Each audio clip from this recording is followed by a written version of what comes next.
Today's talk is going to be about business intelligence. So it's going to be very kind of entry level in a way, just talking about the basics when it comes to how BI can be used for your everyday practice. And I hope that we get a lot of value out of today's webinar. Again, thank you everybody for showing up. I was just hoping for maybe 1 or 2 people, but looks like we got a good 10. So I can't wait to see everybody's thoughts and ideas as we progress. So you might have seen it. 2 weeks ago, I put out a little poll out there. I spend a lot of time in business intelligence tools and ideas and analyses. So I thought, is there an interest with the people that I'm connected with? And, all of the 9 people that voted, maybe you're somebody that's in the room here that voted, but there's an interest. And I think the interest even kind of gained momentum throughout the past couple weeks. So thank you again, everybody. This is really kind of a result of everybody's interest here. So my objectives here, very basic. Again, we're going to have about 45-50 minutes here together. I just want to introduce you to business intelligence in general, offer a practical approach, kind of the way I kind of go about thinking about data and analyzing, business results, and give some examples of how BI can impact your business today. Basic kind of some quick technical how-tos, and then we'll do a live demo at the end just so you can see how quick and easy it is for the tools and technologies to kind of work for you in today's business. So first, you might be wondering, outside of surfing my LinkedIn profile, why Nick? What's my background? So here's a little bit about me if you've never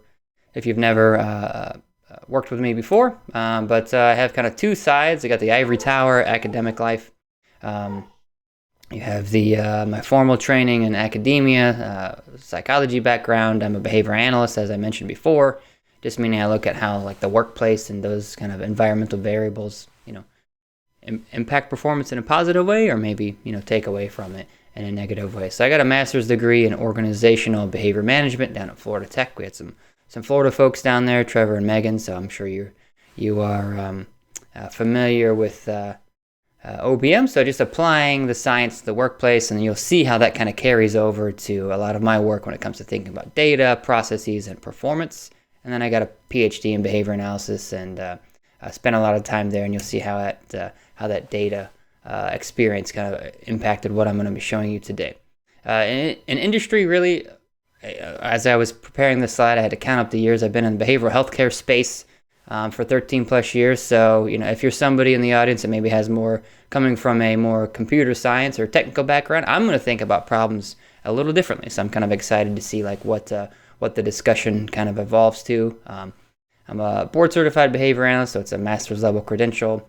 I worked as a business analyst in a large clinical setting for a few years, and I have some academic work. And you'll see some of my some branding and naming convention as BehaviorFit. So that's my consulting company that I founded some time ago. And a passion of mine is in health and fitness, and see some examples throughout, just hopefully to add some balance and some exciting applications of the tool today. So really what's kind of led me to this point is that I've always loved data. I love tools and technology. I'm kind of a productivity nerd. I don't know if anybody out there is kind of the same, but I've really come to understand and enjoy that there's a lot of business decisions that need to be made, and so my passion is to really help you understand, right, kind of just the system of things and tools that are available to us that we can make those decisions, most importantly, based on data. I imagine everybody, safe assumption here is that if you're in this call, you respect data, it's important, you probably have some type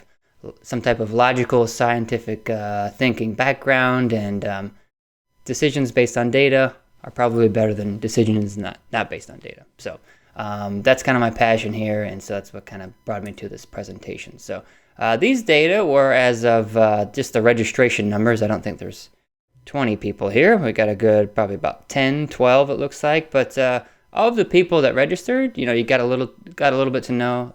You got to know about me a little bit.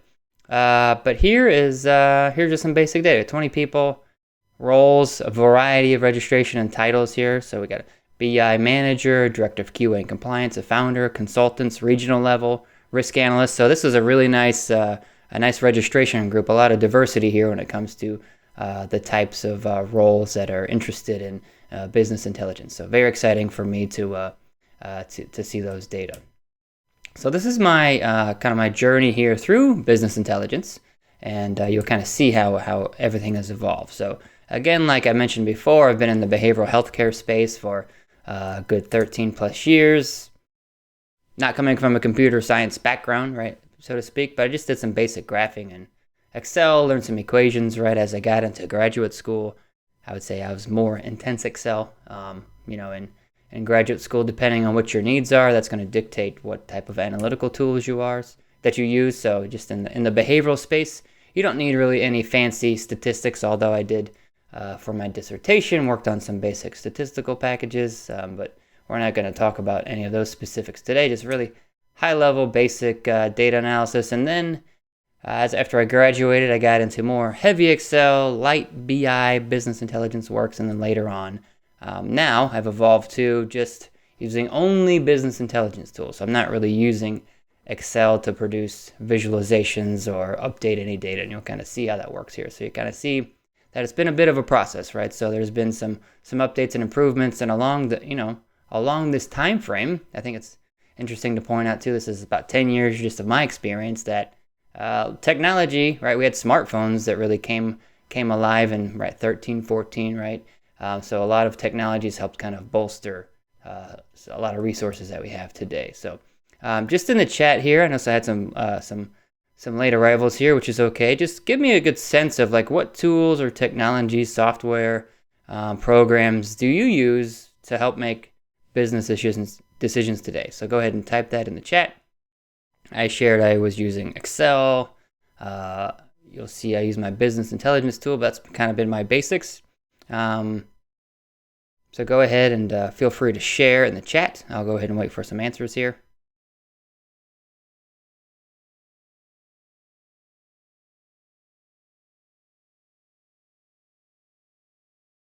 Excel, good. Thank you, Galia. Excel, okay. Got some Excel users, so that made we're able to relate there on my other slide. Any other packages out there? Trevor says dabbled with Python, Excel pivot tables, grew up on SPSS. Yep, very good. Any others out there? Good, thank you. Excel primarily, strictly data visualization with the company. Thank you, Shauna. Sarah, yep, you showed me Noe, which is a specific BI tool itself. Yeah, thank you, everybody. So we're all familiar with Excel. We have a couple different options too. So what I kind of came with, what kind of led me to making this leap into BI, if you will, is that I was kind of given a task to analyze a huge data set from a database in Salesforce, right? So this is a screenshot of Salesforce, and this is kind of the older classic version, but you have to see here, this is how you make custom reports that then could be downloaded as an Excel file, and then you analyze the data in Excel, right? So you'd go through the process of, right, cleaning the data, moving the data. What I found was for every report that I needed to make, it was time consuming. It was a very manual process that I have to go in and update the dates, right? The graphs on my spreadsheets, this is more of just a me disorganization issue. They weren't organized very well. And I had some relevant analyses were missing, or I didn't even know really where to look, right? Because sometimes if you get into the data, once you see different things moving, that'll give you new ideas. And so I didn't even have the basics kind of under my belt there. So I was kind of faced with a kind of an issue there, and I thought, there's got to be a better way. Why are we always stuck in spreadsheets? And I was at the time, just a short story. I shared a cubicle wall with a business manager that said, "Hey, have you ever heard about these BI tools?" And I said, "Oh, what are those?" And so that's what I'll be sharing with you today. And after that, it was kind of an eye-opening experience. It kind of opened up a lot of tools here for me and analyses to conduct, and maybe that aha moment is maybe what you'll experience here today. So again, another question here just to kind of help shape the rest of the talking points here. So what are your pain points related to analyzing any of your company or business data when it comes to making important decisions, right? So we described that we have Excel, so go ahead and respond here in the chat. So is there anything that you wouldn't mind sharing that's difficult for you to make a decision when it comes to analyzing your data?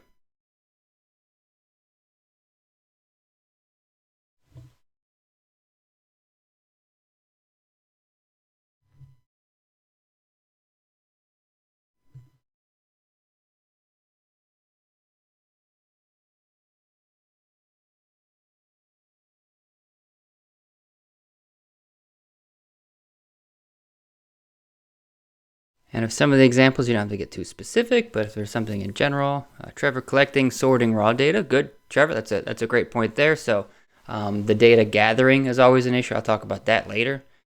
Connecting data from different siloed systems to be able to have a more holistic view of what's actually going on. Yes, Sarah, yep, very, very good point as far as systems being siloed, right? Oftentimes, if you're maybe part of a small company, you're using all these different tools, and how do they come together in an easy to understand way? Determine the correlation between variables. Yep, that's always a challenge there. Yeah, thank you, Eduardo. So yeah, those are all very good kind of pain points there when it comes to looking at data. Angela says setup, time, and getting the output to match what is helpful to analyze. Yep, exactly. Yep, that's those are very good points there when it comes to the pain points as we are decision makers in our business. Like, we want to be focused on actually making the decisions and not so much the technical manipulating, getting through, sifting through the data. So those are all spot on answers there of what we can solve for. So some of the problems here, right? We don't know where to start, have too many spreadsheets, KPI is not defined, data sometimes not structured. That's more of a technical term, but really backing up a little bit here, it's access to the business data are not the problem, right? We have this amazing smart world that we live in. We're getting data, hit at us from all different directions. Access to the data is not the issue, right? We actually probably have too much data, right? I think we could probably all agree on that, right? So I thought about this, with the access being the issue, but there's really, 5 other problems related to this that's important for us to think about when we're making different business decisions throughout our days and weeks. So problem number 1, you can't view all of your business data in one place, right? That's what Sarah's point was. So some of the systems may be siloed. You could have, let's say, some data on your phone, right? You could be taking notes there. You have something on your spreadsheet. You could have a siloed system of, you have a Microsoft or Google form where you're collecting survey data, or maybe some other service that you're paying for. You could have some project management tools over here, so some data that you're looking at as far as like timing and when projects are being finished or carried through. So you have all these data sources, but they're all, right, you have to look over here. You have to switch context, right? That's sometimes a term that we hear. We have to have context switching, right? I have to look at my phone, and then I'm looking on the spreadsheet, and then now we have a Microsoft version, now we have a Google version. So, right, huge issue that I think all of us can relate to there. Second problem is that not all the visuals make sense to you and your business and what decisions you have to make. So you're kind of stuck with the native app layouts and graphs. And I think that's what Shauna kind of pointed to here. So you're strictly data visualization throughout the company. So you're running dashboards, right? So sometimes, depending on if you're using like a particular tool, you're stuck with whatever layout that's given in the app or on the phone, right? They do a nice job, but sometimes I think there's an extra layer of control and analysis and manipulation you might want over that data set. And engaging in some basic BI development strategies can help you kind of leverage the visuals that you need. So that's the second problem. Third problem I see is that sometimes, right, spreadsheets get a little messy, right? So Trevor talked about, right, organizing spreadsheets and thinking about how do we clean them. This was actually slides from, I did a fitness version of this webinar last night, but you get, people may start custom coloring, rows and everything, and now you have to look at that siloed spreadsheet where, you have this business manager is looking at these data, then you have an IT professional that's looking at a different score, but the formatting's all different. How do you combine them together? And just the spreadsheets over time get messy. There's many of them, things like that. The fourth problem I see is that traditional BI, this is going to be kind of a departure, kind of my unique view on things, is that traditional BI, it gets super technically complicated very, very fast. And I don't think that it really needs to be. I think there's a lot of practical solutions and tools that we can use that really empowers all of us on a day-to-day basis to make the decisions that we need to. So that's the fourth problem that I see. So you got these charts, and if you were to type business intelligence into any image search engine or any type of blog search, you're gonna find these types of wordings, right? These types of graphs, right? Things like that. And the fifth problem, any type of initiative, department, it's going to cost a lot of money, right? You have to hire all these people, You have to set up these departments. You have to set up all these processes, right? Things like that. So it's going to cost a lot of money. And, maybe in the long term, maybe your business has the revenue to spend on a whole department, which is great. Or maybe you're not there yet. And so what do you do in the meantime, right? That's kind of the issue that I'm presenting here. So you got those 5 problems. So, I would say BI it's valuable for any business, and all those problems present kind of a huge barrier, right, for entry. So what do we do about it, right? That's kind of the question why we're all here today. So enter, kind of my approach. It's almost like a lean approach. If anybody's heard of a lean approach to process improvement, is that you have business intelligence for the everyday professional. Everybody in the room, we can leverage these tools and strategies for the benefit of our decision making. So I have a couple definitions here that I kind of grabbed, so I'll let you go ahead and read through those. You have one definition on the top. It's from Microsoft, who is a leading provider of a BI tool, and Tableau, which was purchased by Salesforce recently, and they're also another leader in this space.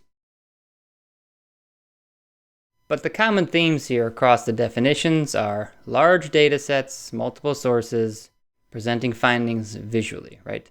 Visualizations, tools and infrastructure, right? So those are their definitions that come from their own websites. So kind of wordy, right? But I think it hits the point. So I actually found a simpler definition that comes from a different source that I would say this makes it easier to understand. It's a set of methodologies, processes, and technology that convert raw data into useful information for desired purposes. So raw data here is that I think when it comes to raw data, most of us come in contact with what we need to look at on a day-to-day basis. It could be student scores, it could be customer feedback surveys, it could be observations made in the workplace. Like, we know what those data are, and we know exactly what they need to be used for, right? What decisions, who they need to go for. So I like this definition a lot better. It's simpler. It kind of cuts to the chase and offers some clarity there. So again, what's involved here with modern BI, that traditional approach, the costly approach, you get a lot of people are involved. You start looking, if you look on job boards, type in business intelligence. I've done it many times. You see data engineers pop up, data scientists, data analysts, right? They're involved in that process of committees and approval and project management. And a lot of these folks will be writing custom code, right? The languages are Python, C++, SQL, all these languages, very complicated. We're not doing that approach here today. You can take advantage of BI strategies without knowing how to code nowadays. And technology, right? There's a lot of, right? You have to have cloud storage. There's data lakes. There's warehouses, databases. Speaking to Sarah's point earlier, how do you get the siloed systems? There's some connectors out there that help you do that. That's probably, everyday intelligence, maybe 102 course for another day. But this is what's involved most of the time when it comes to setting up these traditional approaches. Excuse me. Itchy nose. So as I see it, business intelligence applies to really all industries, all business units. So any industry here, healthcare, finance, manufacturing, education, sports, consulting, gaming, any type of unit too within the business, leadership, finance, operations, compliance, right, quality assurance, clinical services, all these different areas. So if you don't mind here, again, kind of in the chat, just go ahead and share what industry do you come from, right? So we got a good, looks like we got about 12, 1, 2, 3, 4, about 12, 15 people in here now. So if you could, this would be good for everybody in the audience as well. Not only for me, go ahead and share what industry would you describe yourself in?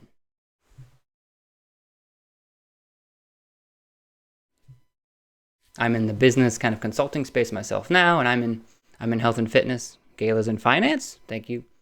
Galia. Eduardo, software development. Good. Chris, behavioral health. Thank you. Any others? Package and delivery. Great.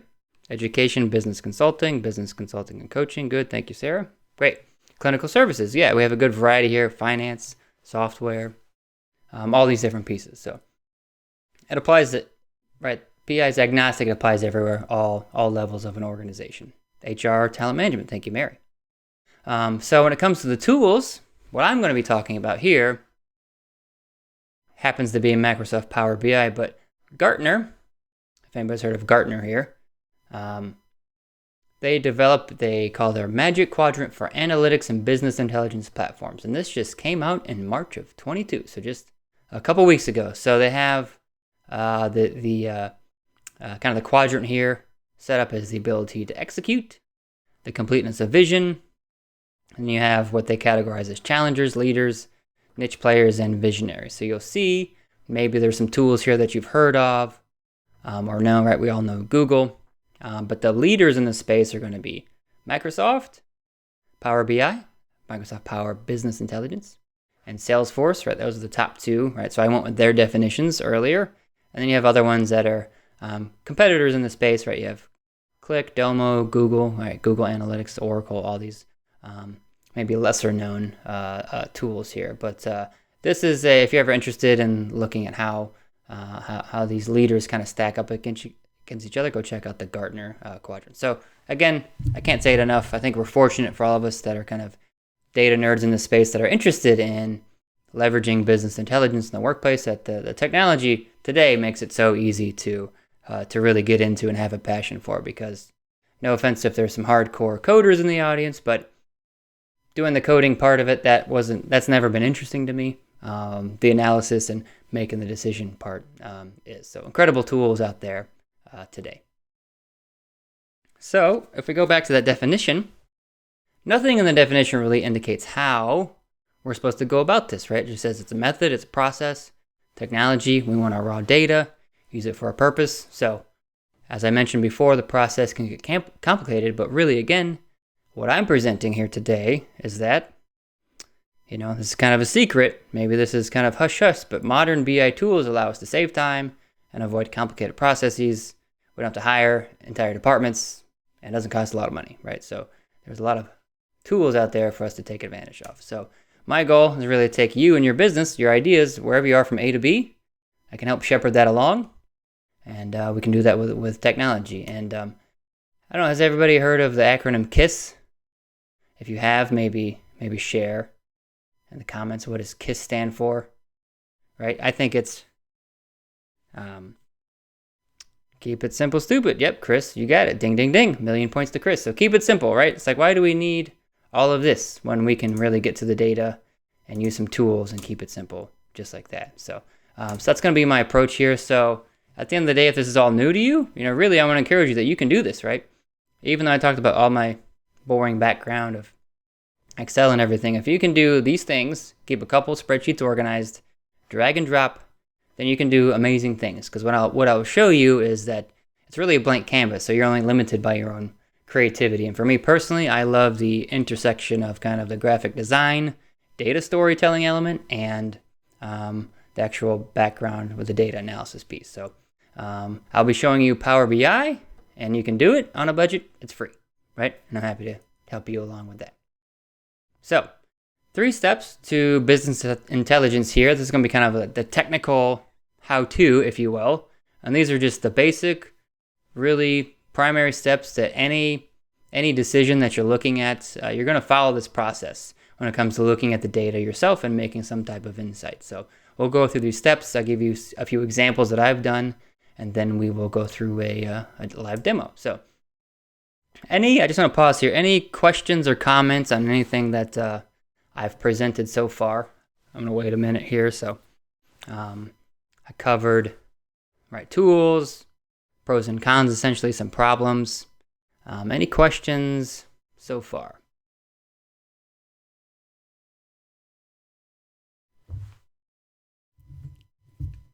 Got an itchy nose today. All right, well, if you have a question, I'll be sure I can pause a little bit later. So 3 steps here to business intelligence. Step 1, actually, nope, not step 1. I'm going to show you the 3 steps. So you're going to gather the data, all the different sources. Where are they coming from? A form, a clipboard, right? We're going to clean and combine. We talked about that. So we got to gather the data, clean and combine them in a meaningful way. And I'm going to create a visual. 3 steps that could really happen just like that, depending on how much cleaning you have to do, so to speak. So step 1, I'll call it or data wrangling, right? So we got all the data sources. really the question is, what do you want to analyze here, right? So turnover, production, hours billed, training effectiveness, processing time. Going back to some earlier thoughts that I had, turnover, today's world, always an issue, right? You have this pandemic, environmental event has affected all of us, right? Productivity, what does that look like nowadays? So, and as I'm going through this, just think about like which data, are most important to you, right? Processing time, things like that. So what do those look like? So, oops, sorry about that. Where do those sources come from? Are they one spreadsheet, one file, many files? How do you have to combine them in the later step? Are they coming from a database, a CSV file, a PDF? Maybe sometimes you have paper print-offs that you have to somehow gather those data, so you're going to gather them all. And then, right, you always have to consider, is there going to be some level of manual data entry, where any data are manually entered, right? So wrangling the data, very basic, right? How do we think about what do we want to analyze and where do those data come from?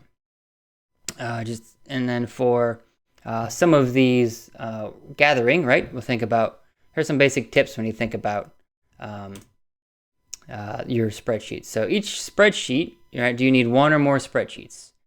And again, this could be a conversation for later day, but you need to have some type of spreadsheet with unique information on here. So this is all these are all fake data here, but you think, okay, we've got employee names, we've got IDs, things like that. These are kind of keys in a way that allow you to better sort and organize the data later. So you want to pay attention also to formats across the spreadsheet. So think about, we don't want to compare apples to bananas if we're looking at hours versus minutes billed, right? Things like that. I was looking at a healthcare dashboard earlier where one same column had a number in it, but one unit was deciliters and another one was milliliters. So you're going to get a different graph. So it's always important as you're combining those spreadsheets, thinking about cleaning the data, is that you want to have the same dependent variable, same measure, right? So pay attention to the spreadsheets because not everybody defines it the way that you need it to.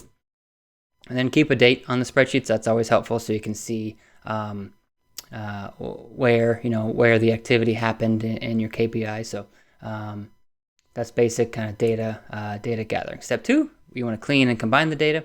So this is really preparing the spreadsheets for graphing, right? So that's the step. So you gathered it, you're going to prepare them for graphing, and here's just the considerations. And when I talk about cleaning, it's really just organizing the data in a way that lets you graph it. So right, you have to think about the kind of the mini process. I need to make this decision. I needed to display it in this format. And then how am I going to set up the data to go into the process there? So, right, we also have to consider, where do these data live? Are they in an app, Excel, Google Form, Google Sheet, right? Things like that, lab results, other. And so you start thinking about how we're going to combine. If I have an HR issue, I know I need to grab, right, maybe a payroll document plus my employee satisfaction data plus maybe a client caseload number, so you can start correlating those data together. As far as tips for data cleaning, now this gets more into kind of, Trevor, what you're talking about earlier, is if you're in the middle of making your own spreadsheets, you have to do some type of organization a little bit. So what that looks like here is that you need to start thinking in, for me, this is helpful. Maybe it's helpful for you that you have to think about your data either being in a row or a column. So anytime you want to have like a date, all the dates always need to be in the same column. And row 1 should always be the header. So thinking about what you want to analyze, I want to analyze dates and steps and WOD. That's actually workout here. You have to organize it in that way. So data are always organized vertically, nice clean columns. And so if you want to keep the same data together in the same column, we don't want to have dates and text and numbers all hanging out together because it'll create problems later on for the tool. So as long as you follow these general 3 rules, you'll be pretty good when it comes to using the tool when it comes to making a visual. So think vertically, keep the same data in the same column, and always use kind of the top row as a header. And last but not least, you get to creating a visual. What does that look like? Really, again, the sky's the limit here. How should the data look? What's the best visual for the job? There's many great resources out there about how to best graph data depending on what the what the data dimensions are and what the characteristics of the data are themselves. Who, most importantly, who's the audience? Is it yourself? Do you need to present data in an easy way for you to make decisions? Is it for a client, a colleague? Is it for a presentation for executive leadership? Essentially, you want to make it easy for them to understand, right? So as simple as possible so you can get the story out there right away. And what's the data story? So are you targeting a specific goal? Is there a KPI? Did you move from 50% conversion rate to 75% conversion rate? How do you show that? Is that a meaningful outcome? Are there certain business outcomes that you need to communicate, convince a key stakeholder on about, hey, this is the direction we need to go. We have these 3 visuals in place, and this to me is convincing argument why we should engage in X decision versus Y decision, right?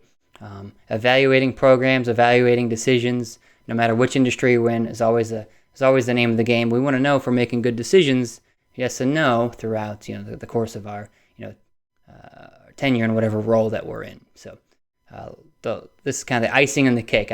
I consider this kind of the last step. You've already done the work, and now you're just presenting it in a nice and easy to consume way. So when it comes to visuals, you want to keep a nice, clean layout. So it needs to tell the story. My rule of thumb is in 5 seconds or less. So hopefully, if you look at this chart here, in 5 seconds, you can tell there's some years, and it looks like total tests, female tests have increased over the past 4 years, right? It should be pretty straightforward and tell the story super fast. And if an audience member, right, you can always try testing a chart with a new person. If somebody can't figure out what's happening, if they've never looked at your data before, right away, then you got to go back to the drawing board, right?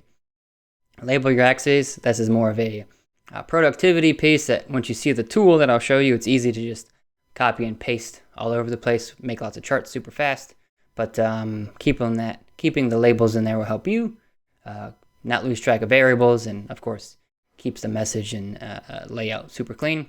And then also, once you get into bigger dashboards, you'll see some examples here in a moment that too many graphs could make it confusing. I've confused myself many times, or you teach yourself. It's an iterative process, right? It's a kind of that design piece of looking at, okay, this is a user interface. These are graphs. I'm designing the layout, thinking about the story. All these variables kind of come into play. And so in general, if you can limit the visuals based on the story you need to tell, the better off you will be. So here's a few examples. Looks like we're doing pretty good on time. So common examples here. I have just this kind of gets into the technical kind of idea side, is that you could have one table with benchmarks, and this is coming from my health and fitness world that I have done work in. So this was a 8-week program that athletes here, they participate as a youth power club, and so they were tested on a baseline and a baseline measure, and then a post program measure. One test, and so you can see green check mark. All the athletes got better on vertical jump, not so much on the broad jump, and most people got faster on their dash, right? So you could set up cool tables like that. So think about, what's the application here for an employee? Satisfied with the job, check mark. Not satisfied, X. Is the process running on time? Check. Is it not? No. Are there missing documents? Yes or no? Things like that. So you can set up tables. A lot of versatility here with benchmarking. You gotta have a simple graph. One variable sliced by dimension. Employee hires by month, right? By year. See what's happening here. Again, these are dummy data, but you can kind of see a simple chart like that through my examples here. You could start looking at, right? Then you start getting to the variety here of like a population analysis. This would be more of like a dot plot where you're looking at total testosterone. You can see quickly the story here is that this company then serves most of the female population are between 35 and 60. And then, right, the average measure here is this 2.5 nanogram. This is the example I gave earlier, but you can start looking at, again, maybe you're not a medical healthcare company, but what measures in place are interesting in a way to see many measurements of it. Is this good or bad? Is this an outlier up here? Having a chart like this lets you see it right away, catch that, give feedback to that 50-year-old. Maybe there's a specific protocol in place here, right? That individualized treatment approach. So population analysis, example like that, then you can actually expand it out. There's some people here in the kind of healthcare background. This example is another version of kind of a lab history, right? So you kind of see all the measures over time. And this is the fun part of kind of designing, the interface of, okay, here's the important hormones. They're going up or down. These are staying low. I'm not a nurse practitioner, so I have no idea the clinical meaningfulness of these data. I was just assigned this as a project. But then you can look at thyroid health, things like that. But again, you're starting to piece together in an easy way with just one spreadsheet, right? Again, here, this is kind of the feedback that I got from my last night webinar, is that you can do a lot with just one data set, right? This was pretty much a data set of 3,000 measurements, maybe 10 columns, like I described earlier, and you can do a lot with it. A lot of opportunity. Depending on what department you're in, you can start looking at an entire dashboard, right? If you're looking at terminations, what are the reasons here? You can start putting things together so you can see right away how many employees were terminated. What's the reason? What's the most common reason? Terminations by year, average tenure, things like that. So whatever the KPI is, what are the meaningful measure decisions that need to be made, can be all displayed in an easy to consume dashboard like this. So you have like a department level dashboard. I've designed quarantine dashboards. We've all seen a lot of COVID dashboards in our time here. So you see patients and staff, close contacts, things like that, changes, so forth. If you're a quality assurance person, there's a lot going on here. I may suffer from my own, not following my own advice about keeping it simple, but I redacted some information. And when it comes to the company specific info, is that we look at session notes, medical documents that are processed through the system, right? So we can see how many notes were created and sent to billing, notes waiting, right? We see these are all statuses, so we can see right away, oh, we have pink line is this high, is that good or bad, right? So we see in a quick snapshot, we can see a general count, overall percentage, where we are over time. These are kind of like holding period data, and so forth like that. So a lot of different varieties here, an example, depending on whatever the needs are of, where you are in your role and department. All right. Now I'm going to flip over to a live demo of the tool itself, just to show you like how easy and simple it is to go ahead and create some charts. All right, so I'm going to flip over here. And now those are our data from over here. And then I'll do a new report. All right, so this is the tool I'm in now. This is Microsoft Power BI. It's on a PC. So I'm running a virtual machine here. So this is your blank canvas right here. This basic kind of intro to the interface. So now you have what you'll see, I'll pull in the data, and this is your chart area. That's your blank canvas. And so I want one data set that I want is the HR dummy data. So all I do is this is prepared ahead of time. Again, this is an organized spreadsheet. I've already gone through steps 1 and 2. I pull the data in, very simple. This is the name of the spreadsheet, and this is actually the name of the tab here. It just happens to be called Sheet 1. I did not load it or rename that one there. So once you just load the spreadsheet in, so you clean the data, you loaded it in with Excel workbook, that button right there. And now what happens is it shows that 100 rows popped up, and this is the drag and drop feature. So this is the name of the tab that I brought in, and then these are all the column names. So if you want to look at where you just start dragging and dropping employee name here, we could say, did they? What's their job title, right? Like that. Okay. Well, I have a lot of therapists there. Okay. Very simple so far. But let's say now I want to look at how many do we have? How many therapists by job title? So now we just want to look at. I'm gonna move these out the way. So I switched it to a column chart here, and we want to move I'm just moving this here for now. Job title, I want that to be the axis, and then I want to count the employees by job title. slide that right here. All right, I'll exit over here. There we go. So we want to count based on this data set. You can see very quickly what is the most popular job title at my company, right? You could look at it like that. Very simple, dragging and dropping. You could even, if you wanted to color them by job title, you could do that by making a legend like that, right? And it's easy to change visuals too. You just click, let's say I just want to look at the percentage of the distribution here. There's the clustered column. That's the one I was at there. I don't want the legend. But yeah, you can start seeing how quickly it is that you can change the layouts. You can do horizontal, things like that. If you want to look at, say, the start date, you could say how many employees, how many started by year, right? So you get a count here of employees. I could just say count by year, start like that. So you can start seeing, I'm just kind of making this up on the fly. You can start making some charts.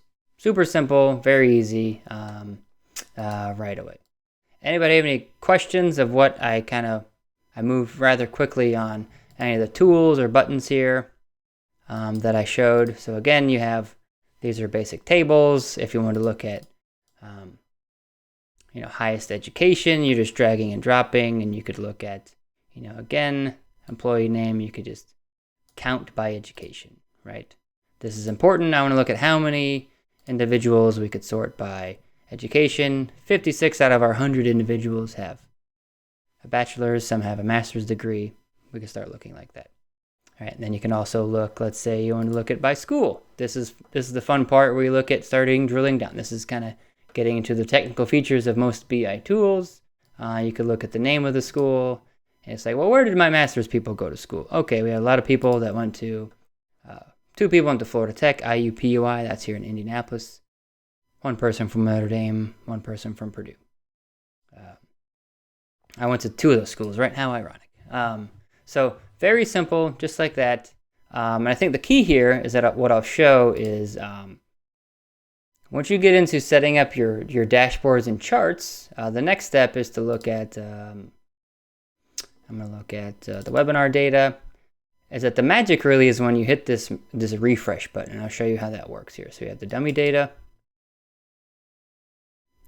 So let's just pretend I will, if I delete, say I delete, I'll just delete half the data. I'll put it on a different tab over here, and I'll save it. So essentially there's less data for it to graph, right? So there's only a few people.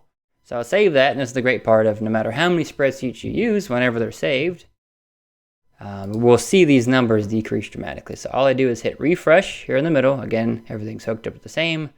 Didn't change anything else. And then now we have only 14 people because I deleted everybody. So again, it's almost instantaneous between it pulling in the refresh data from the same Excel spreadsheet. So when you start getting into these larger dashboards, it's these same concepts. Hook up your spreadsheets to the report on the Power BI desktop, and then you click refresh, and then of course in here, this is where you start changing titles, things like that. You could say total employees, right, like that.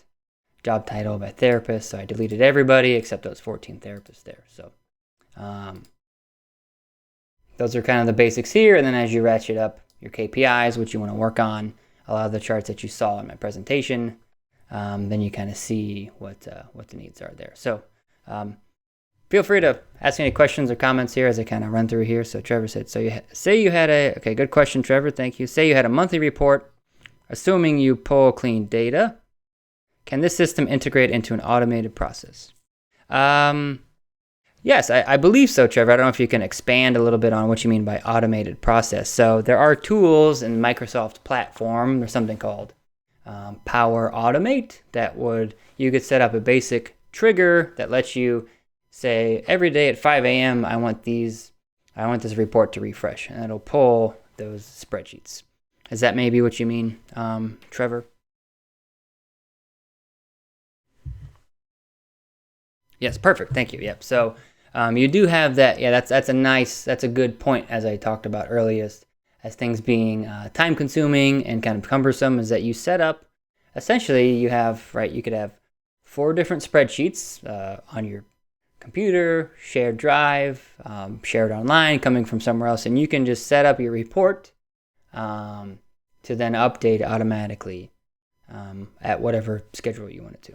So great question there. Yeah, Power Automate. So Trevor asked, what was the official name you use? So it's a Microsoft product. It's called Power Automate. That's correct. And there's a lot of templates and workflows and things that are already figured out for you. Eduardo asked, may I use this tool as a script for future data? Possibly, Eduardo. Again, I'm not a coder or have developed like any specific scripts myself when it comes to maybe what your question's about, but depending on what context you mean there, I'd say that the answer is likely yes, because the Microsoft product itself is is very flexible. So yep, no problem. Thank you. So in summary, I'd see business intelligence as kind of a set of methodologies, processes. Again, the focus, that definition of converting raw data into useful information for whatever purpose it is. Our modern tools help us organize the data better, keeps it in one place, offers flexible visuals, and with a little practice, I think anybody could do it. You could do it as a simple application of, I have 3 spreadsheets that I have saved or shared with a colleague, and then I make my dashboards and I hit refresh, even manually on a daily basis. Even that could probably take a lot of us, from A to B right away. So I think that's, there's kind of layers of complexity, and there's a lot of easy ways that you can really kind of take power of what decisions you need to make make on a daily basis. Any other questions, comments, and feedback? I'll kind of pause right here. I do have a couple slides after this.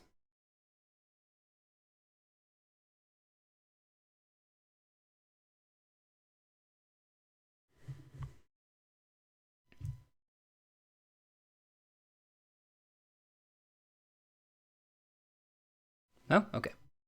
All right, so just questions to think about, as we kind of move forward here, we're kind of wrapping up the end of our time, is that which analyses, do I need to plan for? Which decisions are long overdue? Which ones haven't you made in a while? What's a small change that can make the biggest impact for your business or department or even your own world, right? Maybe you have a large department that you need some small changes to happen now, right? What does it look like for you?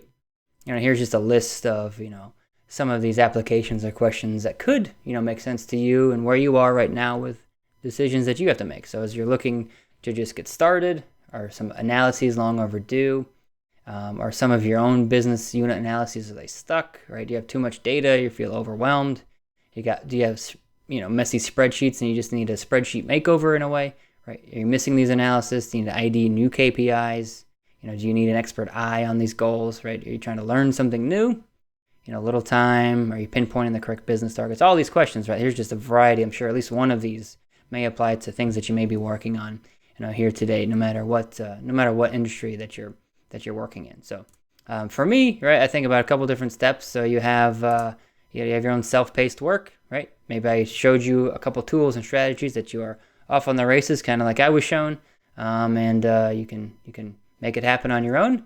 If you're interested in leveraging kind of my experience and learning from me, I'm happy to offer some type of intelligence coaching where you kind of build and I kind of coach you through kind of the teaching technical side of it. Or if there's maybe some consulting that you would like to work one-on-one with yourself or business unit or company, where I kind of build and make the things and you just give me the ideas, I'm happy to kind of support that. But or there could be large projects that are on your plate that maybe you just don't have enough time to look at, or have complex data sets that require more time and energy, then we could really kind of look at any type of small and large type of project. So really it's just a matter of like what support you need out there, and if I'm your guy to help out, I'd be happy to do that.